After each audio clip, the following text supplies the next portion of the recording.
بسم اللہ الرحمن الرحیم۔ ناظرین، آج کا پہلا ولاگ عقیدہ و معجزات کی اصلاح، پیج 152، سیرت النبی جلد سوم۔ اردو زبان میں سرور عالم صلی اللہ علیہ وسلم کی سیرت پر جامع ترین کتاب سیرت النبی صلی اللہ علیہ وآلہ وسلم۔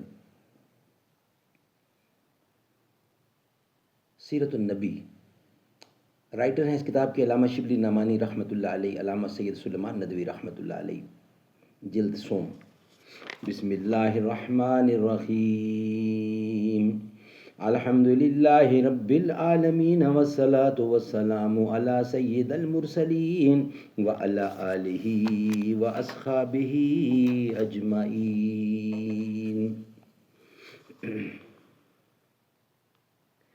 میری بگڑی ہوئی تقدیر کو روتی ہے گویائی، میں حرف زیر لب شرمندہ گوش سماحت ہوں، میں حرف زیر لب شرمندہ گوش سماحت ہوں، ریاض دہر میں نا آشنائے بزم عشرت ہوں، خوشی روتی ہے جس کو میں وہ محروم مسرت ہوں۔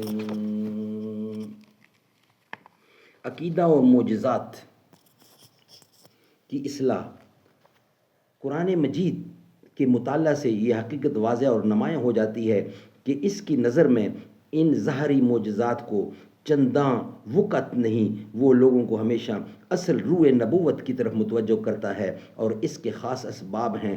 اسلام دنیا میں دین الہی کی تکمیل اور گزشتہ مذہبی اغلاط کی تصحیح کے لیے آیا تھا۔ ان ظاہری معجزات نے گزشتہ قوموں میں بہت سے فاسد عقیدے پیدا کر دیے تھے۔ جن انبیاء اور بزرگوں سے بکثرت معجزات صادر ہوئے، ان میں الوہیت اور خدائی کا عنصر تسلیم کیا گیا، اور اس طرح توحید اور نبوت کی اصلی حقیقت جس پر دین الہی کی بنیاد ہے متزلزل ہو گئی۔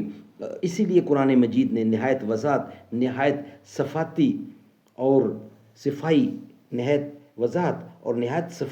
اور نہایت تصریح کے ساتھ ان غلطیوں کا پردہ چاک کر دیا، اور دنیا میں توحید اور نبوت کی اصلی حقیقت اس استواری اور مضبوطی کے ساتھ قائم کر دی کہ آئندہ فساد اور سو عقیدہ کے سیل و طوفان سے اس کو گزند پہنچنے کا خطرہ باقی نہ رہے۔ ناظرین، یہ تھا آج کا ویلاگ نمبر 1۔ انشاءاللہ ویلاگ نمبر 2 کے ساتھ سامنا ہوگا آپ کے ساتھ۔ ویلاگ نمبر 1 ہمارا کمپلیٹ ہوا۔ یاد آئی ہیں اپنی خطائیں جب خدا کا خیال آ گیا ہے، میرے بے چین دل کو وہیں پر مصطفیٰ کا خیال آ گیا ہے۔ یوں تو مریم بھی ہیں، ہاجرہ بھی، نیک خاتون ہے آسیہ بھی، بات جب آ گئی ہے حیا کی، فاطمہ کا خیال آ گیا ہے۔ ظلم کا جبر کا سلسلہ تھا، ایک طرف صبر کا سلسلہ تھا، بات جب حق و باطل کی آئی، کربلا کا خیال آ گیا ہے۔